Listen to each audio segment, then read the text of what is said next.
Hello mga Mars! Alam niyo bang masarap iulam ang bituka ng bangos?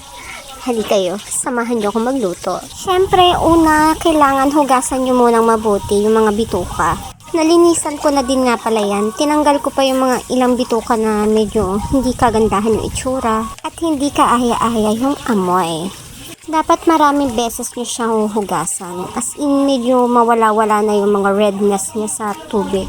At kung sa tingin nyo, ganyan nakaputi yung tubig, wala na masyadong dugo-dugo, pwede na yan. After nga niya, nagpainit na ako ng mantika sa kawali. Kailangan meron kang bawang, sibuyas at kamatis. Siyempre gagayatin natin. Wait lang. O ayan na, isang pitik lang, gayat na. At huwag na natin patagalin yan, imekos-mekos na natin yung bawang, sibuyas at kamatis. Tapos imekos-mekos nyo lang hanggang sa mahilo. Pag ganyan na yung itsura nila, durog-durog na, pwede nyo nang ihulog yung bituka. Siyempre, konting mekos-mekos ulit. Huwag masyado kasi madudurog. Tapos niluto ko lang siya ng 10 to 15 minutes sa medium heat. Yan.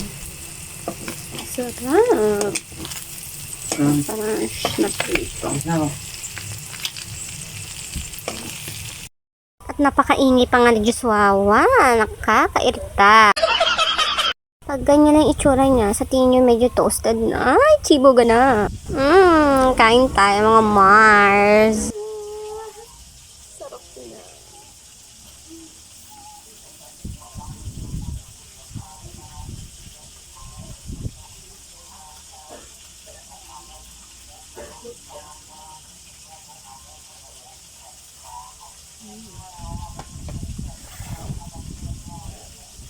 Siyempre, masarap nakakamay, no? Hello? Tapos ganyan ulam mo. Ay, ewan ko na lang talaga.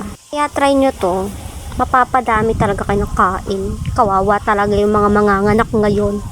Lamon ng lamon. Tulad ko. Lang, maraming salamat sa panonood. Kakain mo na ako. Bush!